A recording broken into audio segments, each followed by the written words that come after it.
This is my topic of self-organization. So this was actually a application of what I showed you, Spotify story. So what happened was I attended that, both of us were in this session, right? So there's this company called TradeMe, which is essentially eBay equivalent in New Zealand.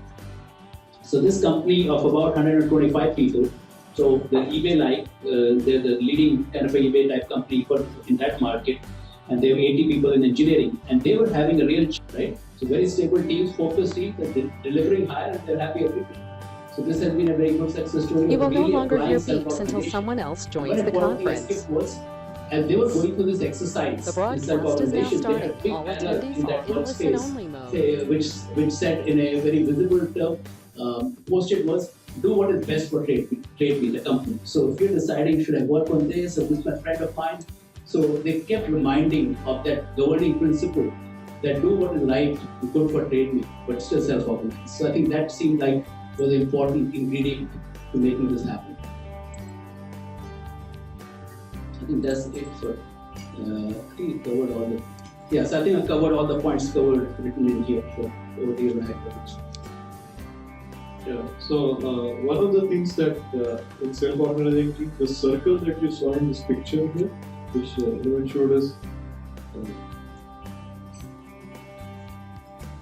In this circle, only 5 or 6 pictures can fit.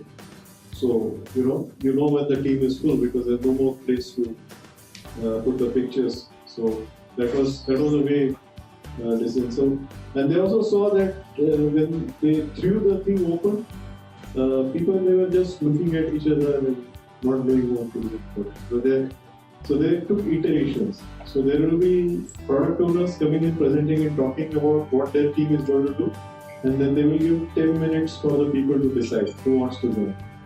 And at the end of 10 minutes, if there is decision, so they have to go through 11 such iterations to get all the 8 or 10 teams in place, 8 or 10 squads in place. Yeah, so I was talking earlier about T-shaped skills. So this is very, very clear that we cannot restrict the type of work. If you are going to have a team that is cross-functional and we have multiple people working all at the same time and collaborating, in that case, what is very important is that you have T-shaped skills. So what is a T-shaped? T-shaped is a person who has breadth and depth. So supposing you're talking about a developer, then he will have depth in development. He will know development as an area, but he will also know a little bit about business analysis. He will know a little bit about QA. So that is a T-shaped skill. So if you look at the person standing with his arms spread out, that also gives you visually a team that is standing together, okay, in a huddle or in a scrum kind of thing. So that is how you define what you call as a T-shaped skills. So we had a very interesting session here about T-shaped skills. So one of the things that happens there as a rule that they made in the team, instead of making it extreme practice of everybody working on the same thing at the same time, they said that nobody works alone in the team. You always have 1 or 2 people. Particularly about requirement, they said, given a user story, when you're defining a user story, at least 3 people have to be there. So you get, the various perspectives on the requirement of the user story. So it should not be, you are never a single mind working on a single story at any given point of time. The other thing that they did, that they didn't have any phases or silos. So they removed all the silos and all the phases. So you don't have, steps where you have UX design and then you have the next step and the next step. So no phases in the working. So one of the things that was said earlier in one of the sessions was, very time the Scrum team looks, or the Agile team looks like a set of mini waterfalls. So you don't go for a mini waterfall. You really have to break these phases and have a standard continuum kind of thing. Yeah, shared activities. Now, if you do this in your team, what they did in practice, it resulted in 3 times more efficiency shared understanding, zero bugs. So they used to have buggy implementation. So literally since they started having everybody participating, everybody is doing testing, everybody is participating in development, they practically had zero goals and better understanding of goals, better trust, increased empathy among team members, and everyone started enjoying the work. So you're seeing sort of repetition and a pattern in the way what we got there. And that is something which is very striking, that different people have different perspectives, but I think they are seeing the same set of truth from different angles. So whether it is mock programming, whether it is T-shaped skills, whether it is cross-functional skills. So we were talking about the same thing. So basically self-selection, self-organizing, what Hemant talked about, again, it's the same truth. So do what you love, work with purpose, and care for your tribe, right? So do what you like, work with that in your heart, and care for your tribe, care for your team. So these are some of the things that good takeaways from here. Also, other thing that very often happens, that is more about soft skills, is we get biased. We get biased with, there are 3 types of biases. So again, going back to the lean startup, so this is part of the soft skills where you need to think slow. There is fast thinking and slow thinking. So fast thinking happens when you jump to conclusions. So which happens very often that we don't deliberate, we don't have doubts in our mind. So doubting is very important. So there's one story about doubting. I don't know whether so how important it is to doubt. So I don't know, this is a story of a movie or something. So this is a courtroom drama. In the courtroom drama, you have everyone talking about a murder case. In this murder case, the mystery is that the person who has died, there is every evidence that the murderer has murdered him, but the body is not found, right? So, so the defendant lawyer who's defending this accused, who's accused of murder, as a last resort, she says that, look, the person who got murdered is going to walk through that door in 5 minutes from now. And everyone, including the judge and the jury, everyone started looking at that door. She walked out, and after 5 minutes, she walked in alone, without, obviously, with that person who's murdered. So he said, look, I just put a fast one, the guy is not going to come through. But what I wanted to tell was that you guys have doubts in your mind. That because all of you were looking at the door when I walked in, which means you still are not sure. You were thinking that you're going to walk in. So since you have doubt, the case is closed, because if you doubt, you cannot really treat the accused as someone who's committed the murder. You can still have doubt. So the case doesn't end. The case doesn't end there. The case continued, so that so the judge said, look, you're right, but you're wrong. All of us looked, but the accused didn't. So doubt is something that makes you think, and that is what is lean thinking all about. So if you're thinking about, you have cognitive bias that I'm going to succeed, I'm going to have this product, it's going to do well in the market. But there are methods like lean canvas which kind of smash that bias. You put with slow thinking, there are scientific, so that in the lean canvas there are 9 or 10 things that you need to fill up in an A3 size paper, wherein you're seeing who are your customers, what is the problem, how you are solving the problem, and all those things in a step-by-step way. And when you start thinking slowly and putting those down, it kind of smashes your bias that you have this cognitive bias that, I know it. You always say that I know it, but you really don't. The other bias is hindsight bias, I knew it. Okay. In hindsight, many things appear correct. So the I knew it bias can be smashed by conducting falsifiable hypotheses or experiments. So that is another principle that you do. optimism bias. Human nature is to believe in something positive that will always about this is great and all that. So you need to, so you have rituals like the Himalayan ritual, which helps you overcome that. Yeah, so I'll let, these things I'm going to share, so you can go through this. There are a lot of material that we need to cover there. I'll let Hemant go through the next point about Agile Transformation. All right, so my next takeaway, number 8 for us in this countdown or count up, was Agile Transformation. So this was the entire topic of discussion on Monday in the Agile Executive Forum. And the takeaway here is that the large companies, in this case was 4 companies, their CIOs and CTOs, in each case were equivalent, from Bank of America, United Healthcare, Frost Bank, which is a San Antonio based, I realize, a 146-year-old company, and Cerner, another healthcare company. They're going through these large-scale transformation, and that's been a big challenge in Agile. We talk about scaling Agile, which is in the software, the software organization itself. This is company-level transformation.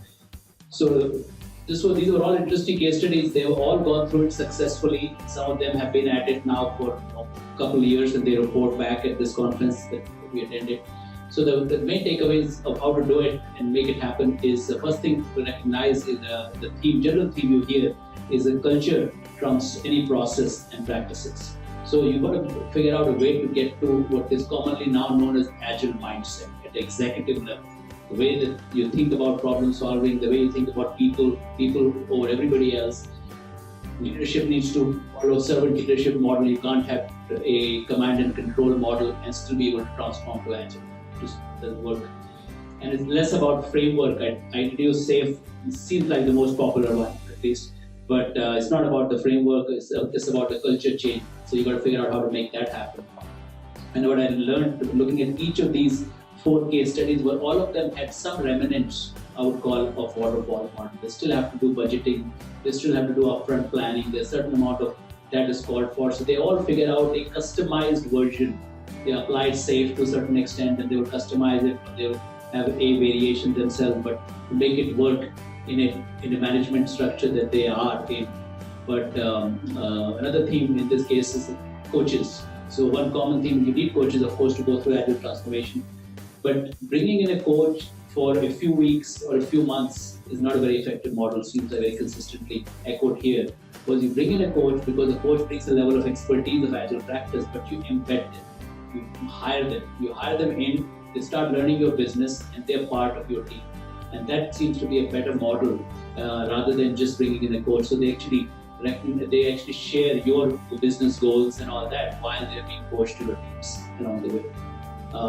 And roughly one coach for every 3 or 6 teams. So you need coaches embedded to make this happen. This seems like a very common theme. In many cases, you got to change the physical space from cubes to open rooms with square tables, so people are actually sitting around and just like the mob programming kind of video you saw, but a lot more open setup. Physical space changes are very consistent across all transformations. And of course, a lot of attention to communication. Communication is a very important theme of Agile across the way. So for example, vision, they kept talking about drumbeat of vision. Drumbeat of vision is, you have to remind people in a large or complex organization, just giving a vision speech in the beginning of the year is not enough. But to keep reminding people, look, this is where we're going, this is what's important for the company, these are the values. So repeated communication for vision and why you need to go through the change. Agile transformation is very important for them to find. And of course, in all cases, everybody came up with an attention to metrics, with what metrics are relevant to them. The metrics topic by itself didn't make our top 13 in this case. There's still an interesting topic. There's a lot of discussion on metrics, but I'll leave it out because there's not enough interesting takeaway in this session. But each company in this Agile transformation case had their own version of metrics that they believe, but you had to have good metrics to see through the transformation. On to the next one. So yeah, we follow up moving back and ask that are there any examples of government So I think there were presentations in the session. I didn't attend one, I have to remember, but there are clearly, yeah, absolutely. And they have their own kind of, what I would say, what is the right word, challenges to share, but they are, and they do follow. And so, yeah, answer this. Based on one, I will pick up a case study of a guy who lost a fundamental found that the enterprise website facility companies are more non-moving towards the agile. So there was a case study about Agile. They started with a big $100,000 million, then it was kind of a water bottle. So they have those facilities, kind of software development costs, a lot of other things also. But it was kind of a big bang study. And the guy was this kind of water bottle. And by this way, we have to fix that. So in this manner, they tried it, but it was not. And they with a phasing approach, more than a guide. And this is how they got the success and how the design how that so these are the things that I'm see what it does. Not on the development side, but also on the Yeah, there were quite a few coverage of other outside software, like what you said. So I think that's what this transformation. Often many discussion around marketing moving to Agile is becoming more and more seems like a accepted and encouraged. But in general, outside of software, clearly enterprise-wide transformations. So UX was another topic. So I'm going to walk you through what product design kind of people actually do. Those people sitting in ivory towers, those who charge upwards of $300 or whatever per hour, and they do UX work, right? And ponytail guys. What do they do? They're creative. So I have this, what kind of work do they do? I mean, you pay so much. This time I got to know that really they do some work. So what's the work they do? So there are roles. So there are these guys called researchers who research with customers. Then there are information architects who are, in my simple understanding, they draw wireframe diagrams. Then there are visual designers who decide the color, font and all that. Okay, this is my simple understanding. Then there are CSS developers who develop CSS, JavaScript and all that. And then there are accessibility experts who will make it accessible to physically challenged, visually challenged, audibly challenged. So these people, then these guys are in their own creative world. You can't time box them in Agile. Agile first principle is you time box, right? So these guys, if you tell them to work in a time box fashion, they will say, I'll do when I want to do and it will be ready when it is ready. So you just can't work with these guys. Like, you can't tell them that this is a 3-week iteration. And he'll just tell you, I'll just work for 2 days or I'll just work for 2 hours in a, and there's no choice, you take it or leave it. So that's something that, the creative juices, so they think that creative process cannot be measured in time, and which they're right. So now you want to integrate UX process in your Agile process, time box and how do you do it? That's a big challenge, right? I mean, user experience is something that you need, it is an important part of your product, and unless you define the user experience, that's a big challenge that I am seeing. And it is a big challenge because you have to define at portfolio level, at program level, and then at product level. Because your entire company's image, product, has to project the corporate image of your company. So it has the same logo, same design, same color theme that you decide. So it gets decided at 3 levels. So integrating it becomes that much more tougher. And so we talked about what we call as a UX runway. When you get a runway. Runway is something that before the Agile sprint starts, you do the UX work. Okay, which sounds very waterfallish. It is waterfallish. You do the UX work, and when you are ready, then you start the Agile sprints. So that was the idea that it was not at all convincing for me, but that is what got discussed a lot. And there's no simple answer for working with the UX team. So the UX runway is a step-by-step process. So what was proposed that you take 2 to 4 weeks before development, collaborate, empathize with users, validate your problem assumptions. Don't ask questions, observe users. That is very important. Business goes, why are we doing this? Expectation settings. Then they have a thing called contextual research, where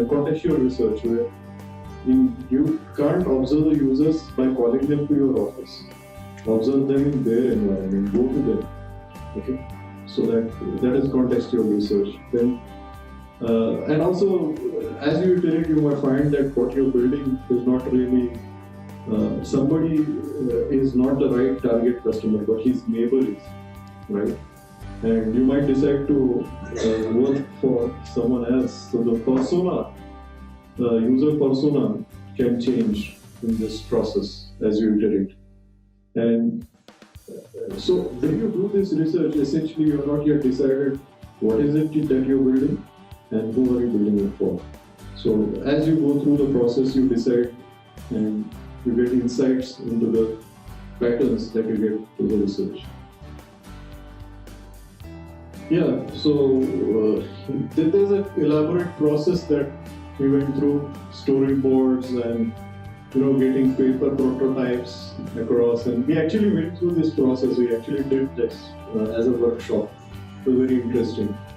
Yeah, lean canvas, and there's this thing called core behavior. So what are the steps? So if you go to a thing like Amazon, your core behavior is you search, you view, you place an order, and you exit by making payment. So that is your core behavior. So what is the core behavior for that?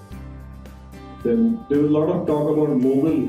So in mobile, what are the things that are liked, what are not liked? So there's this thing. How do you have search? Then how do you have settings? And how do you have menus? And what is liked? What is disliked? So there are things like heuristic reviews and case studies that we looked at in mobile. Display of menu. So now 9 out of 12 people did. So you see those that square with lines on the left and top side, which is called as, I learned that is called as a hamburger icon. So 9 out of 12 people don't understand what is meant. So unless you put menu in words there, 9 out of 12 people don't understand that the hamburger icon is supposed to drop down a menu. So that is something. Secondary navigation, when you go to the menu, you have sub-menus in that. So that's secondary. So if you have various ways of doing it, there is a slider and things like that. So instead of that, the slider, people preferred accordion. So these are some of the learnings that these design thinkers have, that they know it from their empirical experience. They have learned over the years. So that is something which is clear value that the UX guys are adding. And we don't have a clear, simple indication as to how you can do A/B testing and analysis on your own from in the development process to determine what experience is really liked by the users. Yeah, so these are some of the learnings that I had about UX. There's a lot that happened. Everything is not there in these slides, but we can discuss more in the one-on-one discussions here. And let Hemant cover the value teams. Alright, the next takeaway in our list is value team versus product owner role. So this, before I go to the page here, you guys know, if you follow Agile, one of the assumptions often made in Agile practice is that you magically have a prioritized backlog. You actually have a backlog to prioritize, and the Scrum team just keep picking up. You have some discussion around estimation. Based on that, you finalize the priority of what you sign up for the sprint, and you start executing. But the reality is very hard to get to prioritize backlog. And usually the answer is product owner. And it's been very unreasonable expectation so far in Agile practice to expect a product owner to be a single ringable neck. That's what they all say. My product, if the feature, the custom product is not being adopted in the market because the product owner didn't prioritize the right feature. So that's the guy you go after, right? And that's a very unreasonable expectation to think of a product owner as a single ringable neck. So the evolved thinking in this takeaway is presentation by Emerson Key. and you can look him up and look up his content. I cut and paste this picture from that presentation. Was you should consider product owner as the facilitator. So just like in Scrum team, so let me go here. So at the right hand side, this circle is your classical Scrum team. So you have a Scrum Master, you have development QA, and classical Scrum team. Scrum Master is essentially facilitating the Scrum team and delivering. So similarly, you should think about a value team on the side, which is facilitated by the product owner. So product owner's job is to work with the key stakeholders, whether they're executives, whether they're customers, whether they're domain experts, and whoever else needs to be having a say in the prioritization consideration. So they don't have to own they're not a single person, but they are facilitating this like Scrum Master, facilitating this circle of delivery. The product owner needs to be facilitating same frequency level of those conversations with all stakeholders, and that's the value team. So you got to hold the value team accountable. They can't just go off, give a vision document, and then have a product owner with a single ringable neck magically figure out prioritize feature. That doesn't work. So this is an interesting and a meaningful way to crack that challenge in the delivery of making the Scrum work. We go for top 10. You just quickly go through. We are already over with top 10 and 3 more to go. Please, we will not take much time. So DevOps, very often people think that DevOps is about tools of continuous delivery. So you have continuous integration with Jenkins, and then you have Chef or Puppet, and you have Capistrano or Deploynator, and you have continuous delivery. So that's not DevOps about tools. It's the next level of cross functions. So it is many times people do DevOps by creating a DevOps department. There's a separate silo that they create. So you have development, you have operations, and you have DevOps. So that's not what is DevOps. DevOps, if you're creating another silo for DevOps, you're adding to the problem. The idea in DevOps is to remove the silo that developers develop something, they throw it over the wall, and operations doesn't know what to do with it. That's the problem, and that is the problem you're trying to solve. You can't solve it by building one more wall. So have cross-functionality, take it to the next level. It's a cultural and professional movement. So you can't solve the social or a cultural problem by buying a tool or by making silos or making organizational changes. So what is happening is this DevOps is actually movement, and you see more and more sysadmins are learning. So it is simple. My understanding is DevOps is about developers who think like operations, and about operations who think like developers. Right? If there is an ops guy who knows how to code, he's the right guy. And if there's a dev guy who's ready to do deployment, he's the right guy. So create a cross-functional team in which you have a developer, you have a tester, you have a product owner. In addition to that, you also have a DevOps person in the team. So that is my understanding. And now, you can have a UX person also sitting by their side in addition. There are many DevOps day talks which talk more about empathy than tools. So having empathy for other departments, understanding why the developer is doing what he is doing, what kind of problems the developer faces. So having empathy is very important. Other thing is about hackathons by So basically in hackathons you practice continuous delivery. So build anything that you like, and so we have a number of hackathons in which you deliver something very quickly. So that is the way to form cross-functional teams, which do DevOps or which work in a cross-functional way where we continuously deliver functionality. Yeah, we talked about classic case about sinking of ship for Vasa, but it's a very long story. I don't want to go over it. They talked about they built a ship. The short one is that they built a ship, and they had no specifications, no documentation, and they had changing requirements, and they put additional gun tech because somebody else had it. And they wanted it to look very beautiful, and it sank on the day of launch. So that was a story about Vasa. There's a museum in Stockholm.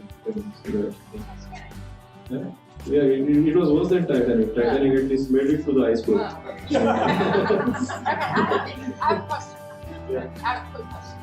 And that is, in this area specifically, we've got to raise a very interesting dynamic of people. And that's that I would think classically leadership, executive level would run up against a challenge in creating a DevOps team that had people that are willing to learn, who are usually more assertive, more aggressive, more willing to play devil's advocate, to challenge intellectually, have debate, have the conflict that rises, that negotiates,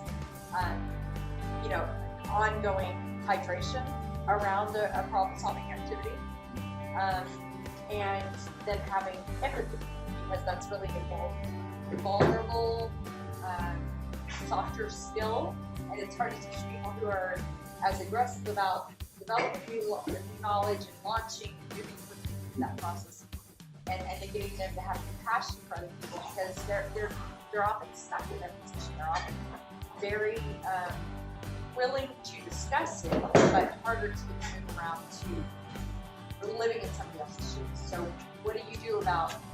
Yeah, I don't know whether these. So what I'm hearing from you is that these are being a person who's learning ability to work in DevOps, taking up the challenges is a different personality trait than somebody who's more empathetic towards, compassionate and empathetic. So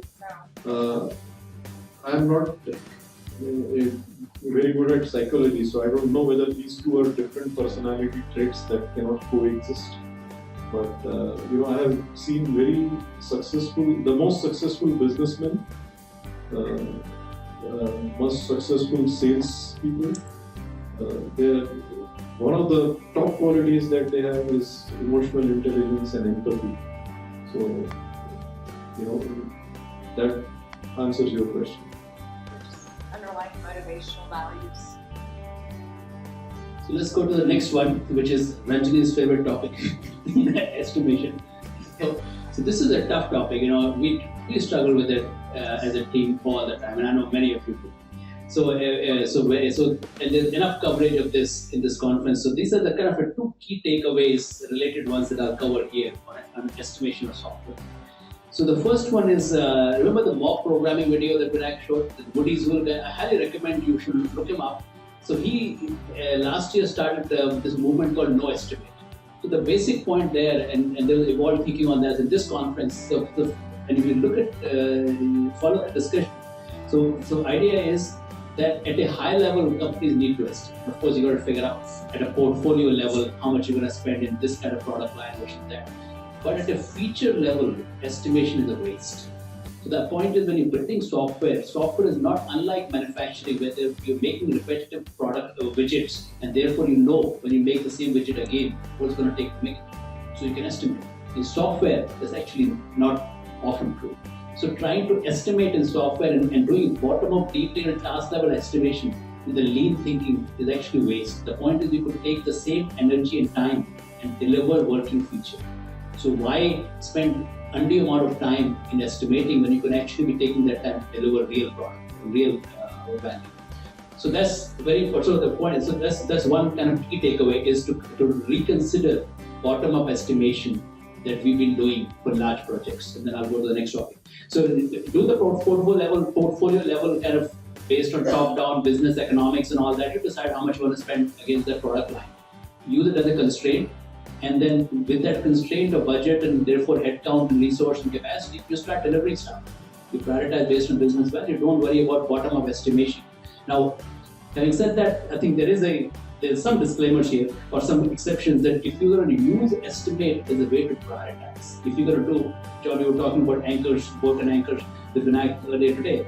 So if you're going to take the cost of a feature into account for prioritizing it, if you're going to say, look, I have a business value consideration and then I have a cost consideration. Things which are high value, low cost, I'm going to do them first. If that helps you, therefore the estimation is going to help you in prioritizing, then there's a value creation there. So you're helping. But unless it is helping you make a decision about prioritization and so on, just estimation is usually waste. So it's a kind of a good way to think. Second kind of related thought process, completely independent is this whole separate presentation. I highly recommend it. Highly statistically rigorous work by Troy McGinnis. I've probably given a link to this. You can go to the website. So his point was that when you have a large project, so you have epics in large projects. Many times what people tend to do in software development, we find ourselves often, is you start doing the estimation because clients say, look, I need an estimate to make a go, no-go decision. And you start break down epics into stories into tasks, you're doing estimation, it's all waste, I just said. A better way, and they're statistically shown, is you take a sample, you say, like, you got some number of epics, you take a random sample of fraction of small number of epics, and use historical data based on the experience with that team to estimate and use. I won't bore you with the detail, even I don't know much detail. Instead of normal distribution, you use what we call Beagle distribution, which is a skewed distribution curve, which is more appropriate for software estimation, and Monte Carlo simulations to go through all variations of the range of estimates. And their tools, he's made the tools available free on his website. Just use the tool, and that results in a much more efficient way to preserve. So here's a concrete example of applying that. So he took a large project of some epics, large number of epics. So he took a small sample, 48 out of those three. So there are 328 epics in this large project. So first he started with 48 samples, and he did the same exercise of estimation using Monte Carlo simulation and all that. And ultimately, he kept reducing the number of samples, and he saw the bottom of estimate was 262 points, let's say. And you keep coming in the range, even with large number of samples.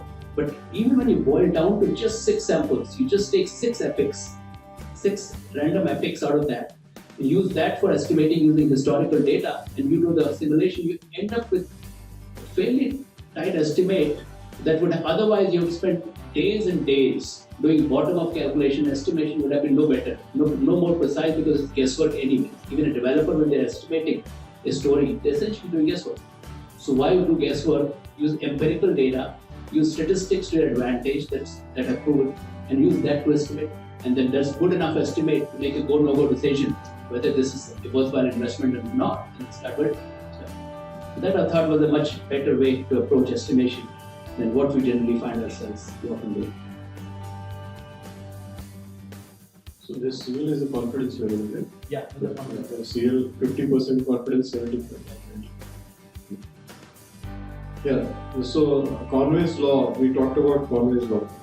Conway's law is saying that designs are basically copies of your organization, your communication parts. Many times I ask who has done this, and they say that there was this guy who was there. I think it was his idea. So but the code that was written in his time was written in a particular way. So when deciphering or debugging, you have to know the history of the organization. That during this time period, if you're looking at it, you're looking at it in this fashion. Before that, it is that, and after that, it is something else. So the communication paths and the way the organization is a copy of your architecture and vice versa. That is what is Conway's law. So one of the things that we learned was architecture originates in different places in different ways. So it is not, architecture is not something standard that you always have the same architecture. If I architect something under certain circumstances, it's going to be different from what Rohit does or what Ashish does. So the shape of the design group is very important. So when you take an architectural design decision, who is going to architect it? What is the design group? Because that is going to be reflected in your architect. For example, if you have a distributed team, it forces decoupled design. The first thing that we ask, we are sitting in India, the first thing what we ask is that, what can you carve out? Is there a unit of work or a module that you can carve out so that we can work? That forces the team to think what can be modularized. So it is the organization structure that by its very nature, because it is distributed, it forces decoupling. And if it was a co-located team, it's more likely to create a mud pond where you don't really have to decouple it because you're all working on the same location. So that is something that passes the test of Common's law. Yeah. So there are standard things that you should avoid for responsibility. What is good architecture? Good architecture is well-defined interfaces, well-defined responsibilities, and modularized design. So if your organization has well-defined interfaces, who does what is clearly defined, responsibilities are defined, and if it is modularized, in that case, your architecture will reflect what your organization does. Yeah. So that I think we'll go to the interesting soundbites. Yes, those were our top 13. Now, Vinayak and I will take turns. We'll go through our things. So this is what I call soundbites. Essentially, things we heard or struck a chord with us, but didn't want to take separate page by itself. So I'll go through what I captured in that list. So first one in my list is the Agile terminology these days is now being seen more as a technology-driven software. Part of the organization follows Agile, and Lean has. As when I talked about Lean startup thinking and all that, Lean has become a lot more of a business value driven. So that's just how it is being adopted, the terminology. So another good one. Next one was very interesting. So as you see in these conferences, a lot of people have been following Agile and practicing Agile and seeing the benefits of Agile, which is rapid delivery and then case studies after case studies, and they transform to Agile and now they're delivering much faster. But the key point is Agile helps to deliver faster, but it doesn't save you from bad business decisions. If you don't figure out what to build, you will just build the wrong thing very fast, right? So it's very important to pay attention to the upfront part of that's where the value team and product owner not being a single ringable link is important. And we find actually in our work often that we'll work with a client and keep building stuff fast and deliver stuff, but they have not involved the end users enough that we end up building wrong stuff. We build it fast, quality code, but build the wrong thing because we treat in our world, we would treat our client as a customer, but they have a customer of their own. The product has to be bought by the customer. So it's very important to keep in mind that Agile is not a panacea. If you're not attending to the front end of it, you will deliver the wrong thing. But if you're going through transformation, pilot Agile, but pick a really important and visible area to pilot. So counterintuitive point. Otherwise, you say, let me pick a low risk area where I can pilot Agile and so I can see if it actually works or not. It will be better the other way around. Pick a very visible area because it will deliver value, everybody will see it, and you'll get the support you need to actually scale it. Okay, next important point is, very important point of Agile is transparency. You keep all the work visible. So you still find an Agile team. You have stories backlog, but still people are working on skunk work projects, or they're doing some proof of concept development, and they're not estimated and put on the product backlog or not on the backlog in general. So it's very important to actually put even if it is skunk works project, pet project, just estimate and put it on the list of to-dos on the backlog so that the right conversation can happen. Now you can have a conversation: is this worthwhile expenditure of resources or not? So push yourself to make sure everything is visible. And that's very important kind of value of Agile, transparency and visibility. So simple thing, easy to do, but a lot of people don't do it.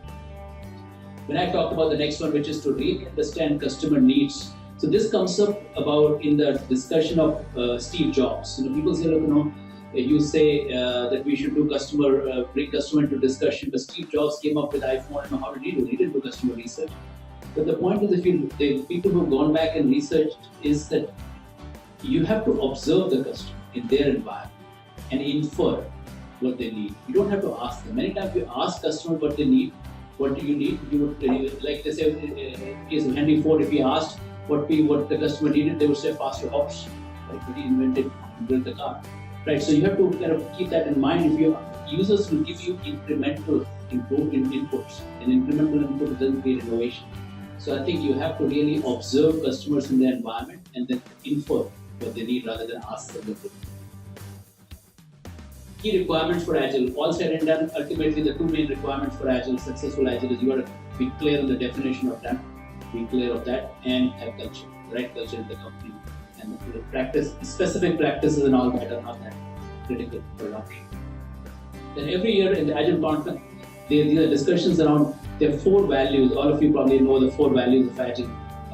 Working software over documentation and all that. So 4 of those. So every year the discussion. One of the previous years, I think Bob Martin said 5th value he proposed. One of the previous years we shared in this top 10 list was software craftsmanship over crap. So that was his example, saying you attend to the good software practices. So the 2 new ones that came out this time that we heard, one was demonstrate delivering business value over using Agile as a way to sell products and services. So the idea was, people just use Agile as a terminology to achieve what they want to achieve, whether they're consulting firm or they're tools, selling tools, but you've got to really focus on demonstrating value consistently. And then another one, good one, is to value improvement over best practices. There's always a discussion, what are the best practices? There are no best practices. They're good practices and you got to just continuously improve. So don't get into the trap of let me look for best practices. Everybody's environment is different. You got to figure out good practices and improve upon them. Don't seek best practices in this world. These are some of the things that one of the things that said that we always say improve to measure to improve. So in the keynote he said if we were to improve by measuring, I would just stand on the weighing scale and reduce. So that's not going to happen. So that's one of the takeaways. We need to really take action. Just measuring is not enough. So don't overly invest in metrics. So I already covered the other one. Co-located team is likely to result in a fall. Yeah.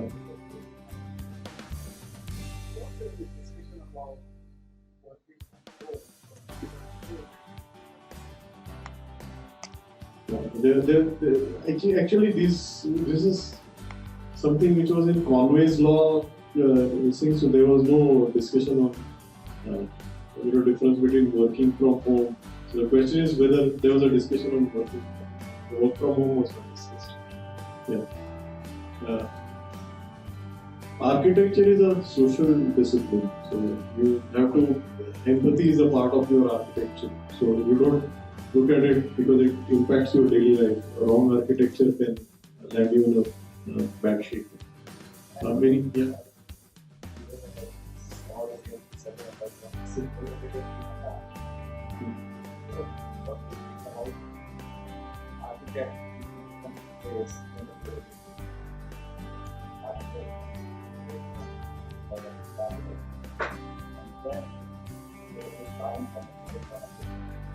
Yeah, so that's a different topic. So what you're saying is totally different. What was being said is that the structure of the organization forces certain architecture. So because you are co-located, there is nothing forcing you to make it modular. If you are distributed, it forces you to make modular. So that is my understanding. So where the architect sits is not really important. Yeah.